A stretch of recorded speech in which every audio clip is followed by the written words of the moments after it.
ദൈവത്തിന്റെ പദ്ധതിയെ ആർക്കും തടയാൻ പറ്റില്ല. പക്ഷെ ദൈവത്തിന്റെ പദ്ധതി നിറവേറണമെങ്കിൽ കേൾക്കുന്നുണ്ടോ ആവോ?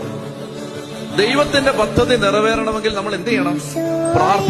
പ്രാർത്ഥിക്കണം, നിരന്തരമായിട്ട് പ്രാർത്ഥിക്കണം. അപ്പോ നമ്മൾ കൊന്ത ചൊല്ലുന്നു, പരിശുദ്ധ കുർബാനയ്ക്ക് പോകുന്നു, മറ്റ് പ്രാർത്ഥനാ പുസ്തകത്തിലെ പ്രാർത്ഥനകളെല്ലാം ചൊല്ലുന്നു, എല്ലാം വേണം, ഒന്നും കളയരുത്, എല്ലാം ആവശ്യമാണ്. എന്ന അതേ സമയത്ത് വ്യക്തിപരമായിട്ടിരുന്ന് പ്രാർത്ഥിക്കണം. വ്യക്തിപരമായ പ്രാർത്ഥനയ്ക്ക് പകരം വെക്കാവുന്ന ഒന്നുമില്ല. Personal prayer ഒറ്റയ്ക്കിരിക്കണം.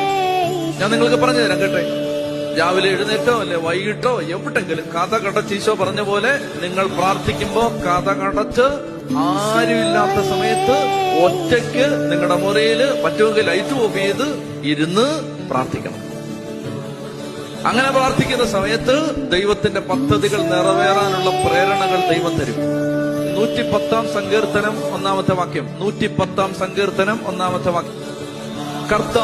കർത്താവിനോട് അരുളി ചെയ്തു, ഞാൻ നിന്റെ ശത്രുക്കളെ നിന്റെ പാദപീഠമാക്കുവോളം നീ എന്റെ വലതുഭാഗത്ത് ഇരിക്കുക. നീ അവിടെ ഇരിക്കുക.